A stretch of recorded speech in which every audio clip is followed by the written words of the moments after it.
યાદ કરીને કોઈ ફાયદો નથી, કેમ કે જે છૂટી ગયું એ છૂટી જ ગયું હંમેશને માટે આપણાથી. તો બસ એ દિવસોને યાદ કરીને પણ શું ફાયદો. રામ સીતારામ, જય શ્રી કૃષ્ણજી, માતાજી, જય ગોપાલજી, ઠાકરજી, જય જલારામજી, જિનેન્દ્રજી, સ્વામિનારાયણ, મહાદેવ, હર હર હર મહાદેવ. કેમ છો? મોજમાં? તો વાંધો નહીં બાપરે, બિલકુલ મોજમાં રહેવાનું. વાગી ગયા છે અત્યારમાં કંઈક 7:10 અને બસ નાઈ ધોઈને ફ્રેશ થઈ ગયા છે. પણ અહીંયા અમારા બેન ભાઈ વેરણ શેરણ કરી દીધું છે. એમને ગાંઠિયા દીધા હતા ખાવા માટે, પણ ખાવા ન હોય અમારે, એમને રમવું હોય અને વટઘો બજાડવાનો હોય. તો આજે ખાસ કરીને આપણે આ પીળો કલર જે છે ગાંઠિયાનો ને એ બધું એ પ્રજ્ઞાને ક્યાંય ટચ ના કરે ને એનું ધ્યાન રાખવાનું છે. એટલે આપણે કીધું ચલો આ બેનભાઈ ઉડાડ્યા છે ને અત્યારે હોલમાં ને બધી જગ્યાએ, તો ત્યાંથી વીણી લઈએ અને એકદમ સાફ કરી દઈએ. કારણ કે આજે પ્રજ્ઞાને છે જીવંતિકા વ્રત, એટલે કે પીળું ને પેલું બીજો કયો કલર કહેવાય, લીલો અને એવો કલર એમને ટચ ના કરવાનો હોય. તો બસ એમને પણ કંઈક આ રીતના ગેટઅપ અત્યારમાં ધારણ કર્યો છે. તો વેરી ગુડ મોર્નિંગ, જય Shri Krishna. Very good morning ને જય શ્રી કૃષ્ણ. કેમ છો બધા? મજામાં? તબિયત પાણી બધાના ઓલો કે? આપણે ઘણી ટ્રાય કરી કે સાદો રેડ ને વ્હાઈટ પ્રિન્ટ વાળો ડ્રેસ મળી જાય, પણ ન મળ્યો. પછી આપણે આગળ આ બધું કર્યું હતું તો કીધું આનો ઉપયોગ લઈ ગયો કે લાસ્ટમાં આપણે બેબી શાવર ને દિવસે આપણે જે દિવસે વિડીયો શૂટ કર્યા હતા, શોર્ટ વિડીયો એમાં પહેર્યું હતું. તો પાછું પહેરી કમી દેખાય. આના ઉપરથી મને એક ગીત યાદ આવે લગ્નનો, ઘરમાંથી નીસરો 16 વર્ષ સુંદરી. પછી ભૂલાઈ ગયું મને. ઘરમાંથી નીસરો 16 વર્ષ સુંદરી, પિયુજી જુએ તમારી વાત, એમ કઈક આવે છે. પિયુજી જુએ તમારી વાત રે. એવું જ લાગે અત્યારે 16 વર્ષની બાબલી લાગે છે મને. હાચે હાચે તને ગવાતે મારા દાદાજી દેખે, દાદાજી દેખે મારી માતા પૂછશે, એવું કઈક છે. આઈ નો આપને કઈ આવડતું નથી. ના ખરેખર તમે લોકો કમેન્ટ કરીને કહેજો જી કે આમાં જાજો ફેર પડે છે કે નહીં. અને અહીં અમારે બેન બાને જોઈ લો. ગુડ મોર્નિંગ સીતારામ, જય શ્રી કૃષ્ણ, જય શ્રી કૃષ્ણ. સિયા આમ જો, સિયા સીતારામ એ મમ પછી રમવાનું એનાથી. સીતારામ કરજો બધાને, સીતારામ કરજો. એ નહીં, હા વેરી ગુડ. અમારે નવી સ્ટાઇલ અમારે હમણાં શીખતી જાય છે બધી. અને રાત્રે પણ થોડીક નવી સ્ટાઇલ શીખી હતી, એમાં અમારે 3 વાગે હોવાનો વેત આવ્યો. કેમ? મારા જાગવાનું છે, જીવનની કાવરત છે. રાતે હું ઊંઘી નહીં શકું, દિવસે ઊંઘ ન કરી શકું. કેમ રાત આખી 12 વાગ્યા સુધી જાગરણ છે. આપણે નહીં પૂરું કરતા. ભૂલાઈ ગયું. એવું મને યાદ ન હોય ને, વાંધો રહી આવે ને પાછો. આમાં હવે પૂજન ને એ બધું બસ જો હમણાં કરીએ તમારી ચા બની જાય ને. ઓકે. તો તારે આઈડી નું પીવાનું તારે ચા? હા પછી પીવાનું છે ચા. તો આજ તો છૂટ છે પીવાની. તમે તો મારી નાખશો ચા ઉભી હમણાં. ના બા આમ કદાચ આદત છૂટી જાય તો. ના સવારની આદત ન છૂટે. સવારમાં એક ટાઈમ તો જોઈએ, બાકી દિવસની બધી આદત ગઈ. ઓકે. દિવસમાં ફરજિયાત નથી, ક્યારેક ઈચ્છા થાય અને પી લઉં તો જ. બાકી તો એમ થતું કે ચા નો પીધી બોલાવો આવી ગયો. માથું પૂછે ચા પીવી. સારું જાઉં છું હું હવે બેનબા પાસે. અને આ હજી આપણે છે ને ગઈકાલનું જે કંઈ પણ છે પૂજા વિધિનું સામગ્રી એ બધી આપણે આની અંદર ભરવાની છે અને કોઈના પગમાં કચરાય નહીં એ રીતના આપણે એમને પધરાવવાની છે. બસ આ અમારા બેનબા થોડા કામ કરીએ ને પછી આ બધું કામકાજ થશે. ત્યાં સુધીમાં તમે લોકોએ વિડીયોને લાઈક ન કરી તો લાઈક કરજો, ચેનલ ઉપર નવા હોય તો ચેનલને સબસ્ક્રાઈબ કરજો અને સાથે બેલ આઇકન પ્રેસ કરવાનું પણ ના ભૂલતા. 7:10 મળ્યા તો 7:30 ફરી મળીએ છીએ. એટલા સમયગાળા દરમિયાન આપણો ચા પાણી નાસ્તો ને બધું થઈ ગયું છે. અને તમને લોકોને કીધું હતું કે હવે જીવંતિકા વ્રત છે, તો આજે જીવંતિકા માની પૂજા કરવાનું. પૂજન એમાં નિંદર નથી ને પૂરી, એટલે આમાં લોચા લાગે છે, પણ બીજું કંઈ નહીં. તો બસ અહીંયા પ્રજ્ઞાની તૈયારી ઓલમોસ્ટ કરી લીધી છે બધી. પહેલા સ્નાન કરાવવાનું છે, બરોબર ને, શુદ્ધ જળથી, અને પછી ચાંદલો, કંકુ, ચોખા બધું કરવાનું હોય છે. અને સાથે અહીંયા વ્રત કથાઓની ચોપડી પણ આવી ગઈ છે, તો વાર્તા પણ કરવાની હશે એવું છે ને. આપણે સ્થાપના જે ટ્રે છે ને હમ. એની ઉપર જ કર્યું છે એટલે બાજોટ નથી નીકળ્યો. ઓકે. ના અમારા બેનબાના અહીંયા આ રીતના બેસાડવા પડ્યા છે અને એ તોડાય છે દીકરા તોડાય છે. લાવ આના મૂકી આવું હવે હું ક્યાંક અહીંયા જ રાખી દીધું ને, જે હજી પાછી જોશે મારે બપોર શીરો ધરાવીશ ને. અહીંયા રાખું જો આ બાટલા ઉપર એટલે કઈ કોઈ સીએ કદાચ વોકરમાં રાખીએ તો થોડા વોકર રૂમમાં લાવું. એ જે વાલા છે જે વાલા કરવાના છે એ નો કરવાનું કઈ સિયા. હા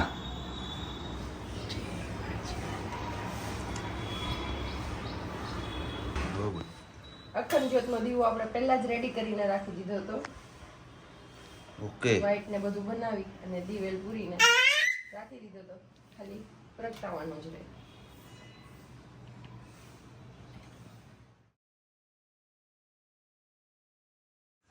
તો બસ પૂજા વિધિ ને બધું થઈ ગયું છે ને હવે કરવાની છે આપણે જીવંતિકા માની વાર્તા. તો વાર્તાના થોડા ઘણા અંશો તમારા લોકો સાથે આપણે શેર કરીશું કારણ કે વાર્તા તો બહુ મોટી હોય છે. એ બધી વાર્તા આમાં કવર કરવા જઈશું ને તો પછી વિડીયો ખાલી એમાં ને એમાં પૂરો થઈ જશે.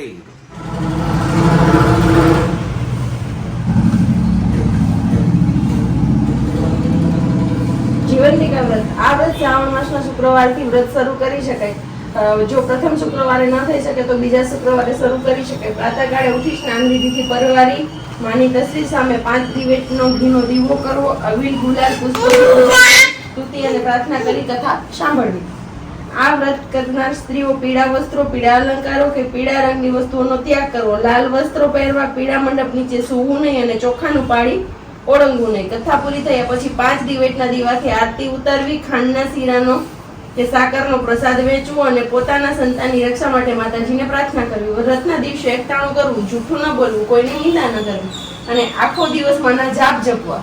જીવંતિકા વ્રતનું વ્રત કરનારના સંતાન પર માની દ્રષ્ટિ રહે છે અને દીર્ઘાયુ થાય છે. જીવંતિકા માનું બસ જો અહીંયા સ્થાપનને કર્યું હતું સાદા કાપડ ઉપર, કેમ કે ટ્રે મારી આગળ ઓલરેડી છે ને. બાજોટમાં શું થાય કે લીલું પીળું બધું સિયાઈ નું ઓડે ઇન્વર્ટર સમજો છે. ત્યાં નથી જે કરવાના હોય અહીંયા છે જે વાલા આને જે કરે છે. શું કરવું આ છોકરીનું મારે? ત્યાં સીતારામ, બધાને સીતારામ, એને નથી સીતારામ કરવા. ઈ સીતારામ આપણે અઘરા થઈ જાય. હાલો અંબાર હું સિયાને બહાર લઈ લઉં પછી તમારા લોકો જોડે મળું. જો આવું થાય એટલા માટેથી મારે છે ને દરવાજો અત્યારે સ્થાપન કર્યું છતાં પણ બંધ રાખવો પડે. ભલું કરે માતાજી પણ કેમ કરવું કયો. સિયાબેન રિયાની તો વોકરમાં બેસાડી છે ને તો દોડીને એને ત્યાં જ જવું છે. તો બસ હું એમ કહેતી હતી કે બાજોટમાં હું નથી કરતી, કેમ કે બાજોટમાં મારે છે ને સાદું બાજોટ નથી, પીળું અને લીલું બધી વસ્તુ આવે છે. આપણે પેલો જે મેટવાળો મેટ નહીં પણ કલરવાળો બાજોટ આવે ને કોપરનો ચડાવેલો એ ટાઈપના બાજોટ છે. એટલા માટે તો એમના પર સ્થાપન નથી કરતી ને લાકડાનો પાટલો મારી આગળ અવેલેબલ નથી એટલે એ પણ પોસિબલ નથી. તો અત્યારે જે લાકડાની ટ્રે છે ને મંદિરની આપણે એમની ઉપર જ લાલ કલરનું સ્થાપન પાથરી અને એ કર્યું છે ને. ફૂલ નહીં નથી ચડાવતી કેમ કે અહીંયા સિટીમાં આપણે પ્લેન વ્હાઈટ ફૂલ મળવા અઘરા છે. મળે છે વ્હાઈટ એ પણ પેલા અંદરથી કાલે તમે જોઈએ છે સાતમના દિવસે ચડાવ્યા તો અંદર પીળા કલરના હોય ને એ વાળા મળે છે સાદા, બીજા ફૂલ વ્હાઈટ નથી મળતા. અને બીજું એ કહેતી હતી કે શું કરે એ વાળા નથી મળતા. ગુલાબ આવે છે તો ગુલાબમાં પણ સેમ જ પોઝિશન છે, એવી જ હાલત છે. અને કાલના વિડીયોમાં સાતમના વિડીયોમાં નહીં પણ છઠના રાંધણ છઠના વિડીયોમાં જ્યારે કીધું હતું કે જીવંતિકા વ્રત રહેવાનું છે તો એ વિડીયોમાં કોમેન્ટ હતી કિરીટભાઈ ભાદરકા કરીને એમની કે તમારો જે જૂનો જીવંતિકાવાળો વિડીયો છે ને એ બહુ મસ્ત કોમેડી વિડીયો હતો ને એમાં હસીને બધા આમ લોટ પર. ત્યારે તમે મસ્ત એક કોમેડી કરી હતી. જાગરણ હતું ને 12 વાગ્યા સુધીનો તો ત્યારે આપણે ગોલાધર વિડીયો શૂટ કરવા માટે જતા. પણ એ જૂના દિવસોને યાદ કરીને કોઈ ફાયદો નથી કેમ કે જે છૂટી ગયું એ છૂટી જ ગયું હંમેશને માટે આપણાથી. તો બસ એ દિવસોને યાદ કરીને પણ શું ફાયદો હતા. એ દિવસો બધા દિવસો પછી એમ નથી રહેવાના. અને એ વિડીયો તમે કદાચ કોઈ એનો જોયો હોય તો ગોલાધરથી શૂટ કરેલો વિડીયો હતો. હું પહેલાં આપણે ગોલાધર જતા ને વિડીયો શૂટ માટે ત્યારનો, પણ એ આપણો જૂના દિવસો હતા. કે ને ભગવાન કે બધા દિવસો કાયમ માટે સરખા નથી રહેતા. દિવસો તો ભગવાનના હાથની વાત છે. બધા દિવસો એક સરખા ન હોય, ક્યારેક દિવસો ચેન્જ પણ થઈ જાય. જેમ પહેલાં સિયા બેબી નહોતી એ જીવંતિકા વ્રત હતું ત્યારે, આ જીવંતિકા વ્રત કરું છું તો સિયા બેબી છે અત્યારે અમારી જોડે. તો અમે અમારી દુનિયામાં ખુશ છીએ અને મસ્ત છીએ બસ.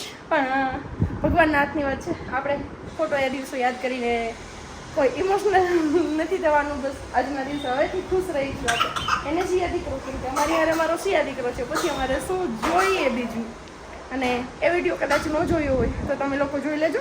મસ્ત મજાનો વિડીયો છે ને મસ્ત એવી કોમેડી થઈ હતી એ વિડીયોમાં. ને એ વિડીયોમાં બીજી કોમેન્ટ પણ છે કે તમે એ વિડીયોની લિંક શેર કરો, તો સોરી હું ત્યારે શેર નથી કરી શકી સિયા બેબીને લઈને. પણ ચોક્કસથી જો આ વિડીયોમાં મને યાદ રહેશે તો 99% હું નીચે ડિસ્ક્રિપ્શનમાં એ જૂના જીવંતિકા વિડીયોવાળી લિંક શેર કરી દઈશ ચોક્કસથી. તો તમે લોકો જોજો ને. ત્યારે તમારા બધાનો ખૂબ પ્રેમ અને સપોર્ટ પણ મળ્યો હતો. પણ આ વિડીયોમાં હવેથી અમે 3 છીએ, તો અમારી 3ની ફેમિલીમાં જ તમને જોવા મળશે. અને ઘણા બધા બીજા ક્વેશ્ચન હોય છે પણ એ દિવસો મારે યાદ પણ નથી કરવા.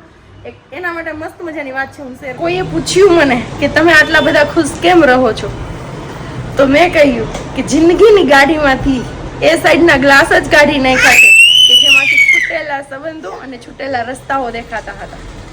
તો બસ આવું જ કંઈક છે. બધાની જિંદગીમાં થોડો ઘણો ઉતાર ચઢાવ આવતો જ રહેતો હોય છે. હા દીકરા, શું ક્યાં નાખી એવી તું મમ્મા, ક્યાં નાખી એવી? તો બસ એ દિવસો યાદ કરીને પણ કોઈ ફાયદો નથી. અને અમે અમારી દુનિયામાં ખુશ છીએ ત્રણે. હે ને દીકરા? સિયા છે ને મમ્મા પપ્પા જોડે. પછી શું જોઈએ અમારે બીજું? તો ચાલો કાંઈ વાંધો નહીં, થોડુંક ઇધર ઉધર થઈ ગયો. પણ હવે આપણે સીધા મળીશું બપોરે જ્યારે શીરો કરીને ભોગ લગાવીશ ને માતાજીને. ત્યારે હું એકી હારે સવારે ભોગ નથી લગાવી દેતી, બપોરે ભોગ લગાવું છું માતાજીને. મીન્સ કે થાળ ધરાવું છું બપોરે. તો ત્યારે હું શીરો બનાવું છું. કઈ રીતે બનાવું છું તમારા લોકો જોડે ચોક્કસથી શેર કરીશ.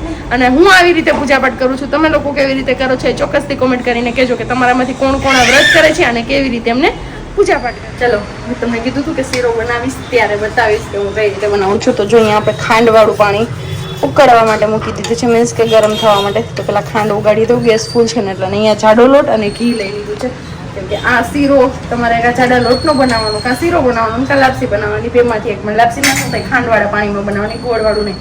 ગોળ પીળો હોય ને એટલા માટેથી. તો બસ જો આપણે ખાંડવાળું પાણી ઉકળી જાય ત્યાં સુધીમાં આપણે આ લોટને શેકવાનો છે ધીમા તાપે.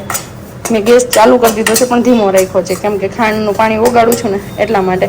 તો મસ્ત હમણાં ઘી ઓગળી જાય પછી આ મેલ્ટ થઈ જશે અને શેકવાનો છે ધીમે ધીમે. જેવી રીતે આપણે બધા શીરા બનાવીએ ને, સૂજીનો શીરો બનાવતા હોય કે બાજરાની લોટની રાબ બનાવતા હોય, એમ શેકતા હોય એ જ રીતેથી અમને શેકવાનું છે. તો બસ શેકી અને જાડા લોટનો શીરો બનાવી દઈએ અને પછી માતાજીને ભોગ લગાવી અને આપણે પણ પ્રસાદી લઈ લઈએ. તો બસ હું આવી રીતે બનાવું છું. તમે જાડા લોટનો શીરો ખાવ છો કે એમની જગ્યાએ બીજું શું ખાવ છો એ ચોક્કસથી કમેન્ટ કરીને કહેજો. જો અહીંયા પર ખાંડનું પાણી મારું ઉકળવા લાગ્યું છે અને આને શેકવાનું છે. બસ હમણાં ઘી ઓગળી જાય એટલે ઢીલું થઈ જાય પછી મસ્ત એવો શેકી સ્મેલ આવે ત્યાં સુધી. અને પછી આપણે બનાવી દઈએ શીરો અને પછી ભોગ લગાવી દઈએ. તો ત્યારે ભોગ લગાવીશ ત્યારે 5 દિવેટનો દીવો કરી અને આરતી કરવાની માતાજીને અને ભોગ લગાવવાનો અને પછી પ્રસાદી ગ્રહણ કરવાની. સવારે હું એમ જ આરતી કરું છું, અત્યારે આવી રીતે આરતી કરવાની. તો બસ આવું કંઈક છે. ચલો ફટાફટ આપણું કામ આપણે પતાવી લઈએ. અને પછી સિયા બેબી માટે એક વસ્તુ બનાવવાનું વિચાર્યું છે, પણ જો ટાઈમ મળે આજે લઉં હાથમાં કે શું કરું એ આઈડિયા નથી. પણ જો વિચારું છું કે કરી લઉં, કેમ કે રવિવારે એ શૂટ કરવું છે ને મારે ઘરે, એટલા માટે એ વિચાર છે મારો. તો જોઈએ કેટલું સક્સેસફુલ થાય છે આપણું. ચલો તો આપણે પૂગી આવ્યા છીએ ઘરે અને મસ્ત મજાની રસોઈ બનાવે છે પ્રજ્ઞા. શું બનાવવાની છે? સાબુદાણાની પેટીસ. સાબુદાણાની પેટીસ. પણ સાબુદાણા તળીને, કેમ કે આપણે બહુ ટ્રાય કરી કે ફ્રૂટ ઉપર હાલ્યું જાય તો, પણ કાલે પણ ફાસ્ટ હતું ને મારું અને આજે ફાસ્ટ થયું. અને આજે તો ખાલી ઘઉંના લોટનો શીરો એક જ. ઓકે, તો અહીંયા આપણો ઓલરેડી લોટ તૈયાર થઈ ગયો છે. સાબુદાણાનો ક્રશ કરી અને બટેટાનો માવો. બટેટાનો માવો ને સિંગદાણાનો. ઓકે, અને બાકી અહીંયા આપણું તેલ મુકાઈ ગયું છે અને બેનબા છે આપણા હાથમાં, કારણ કે બેનબાને થોડીક એવી તકલીફ થઈ ગઈ છે આજે. બધું એમને વીખવા તૂથવા ન મળ્યું હોય ને એમના હિસાબે મને લાગે છે એવું. હે તો એવું છે. મારા દીકરાને એવું કરે છે, મમ્મા એવું કરે છે, સિયાને એવું કરતા હોય. આમ તો જો નાકમાંથી આંખમાંથી મોઢામાંથી બધે ચાલુ થઈ ગયું છે, બધે ચાલુ થઈ ગયું છે, બધે ચાલુ થઈ ગયું છે. ખોટા ખોટા કેમ રોવે? કેમ રોવે સિયા? સિયા ખોટા ખોટા કેમ રોવે? એને પેલા કેતો કેમ બાકી હે? હવે અમારા બેનબા આવા નખરા કરતા શીખા છે તો અમને પણ થોડીક મજા આવે છે કે આવું કઈક એમની પાસે કરાવીએ ને એટલે એમને પણ મોજ આવે ને અમને પણ મોજ આવે. તો મોજે મોજ ને રોજે રોજ. કાં સિયા? બરોબર. 8:05 અને મસ્ત મજાની આલુ ટીકી. જો તો આલુ ટીકી સાબુદાણાની પેટીસ કયો તો સાબુદાણાની પેટીસ આપણી અહીંયા થઈ ગઈ છે રેડી. દહીં સાથે આરોગવા પણ મંડી છે. આ અહીંયા આપણે છે દાબેલી લઈ આવ્યા છીએ હાર્દિક ફાસ્ટ ફૂડમાંથી. તો કીધું ચલો આપણે દાબેલીને એવું બધું ખાઈએ. અને એ સાબુદાણાની પેટીસ બની છે એક નંબર જોરદાર. આપણે ટેસ્ટ કર્યો તો મોજ પડી જાય એવું છે. એકવાર તમારે જરૂરથી ટ્રાય કરવા જેવું છે. આડા દિવસોમાં બનાવતો હોય તો આદુ મરચાંની પેસ્ટ પણ નાખીએ પેલા તીખું મસ્ત બને. આજે તમે ખાલી મરી પાવડર જ નાખ્યું છે, મરચું નથી નાખ્યું, લીંબુ નાખી તો મસ્ત મજાનો ટેસ્ટ આવે ને જોરદાર લાગે. અને સબ્જી બરોબર. મેં પલાળવાનો ભોગો કર્યો તો પછી જોયું તો ઘડિયાળમાં 6 ને 10 થઈ હતી. મેં કીધું મારું પલાળવાનું કોઈ કાળે શક્ય છે જ નહીં. પછી એ સુકાઈ વાશે, સુકાઈ જાય તો ઠીક છે, ને તરી ફેંકી દેવાના રહેશે.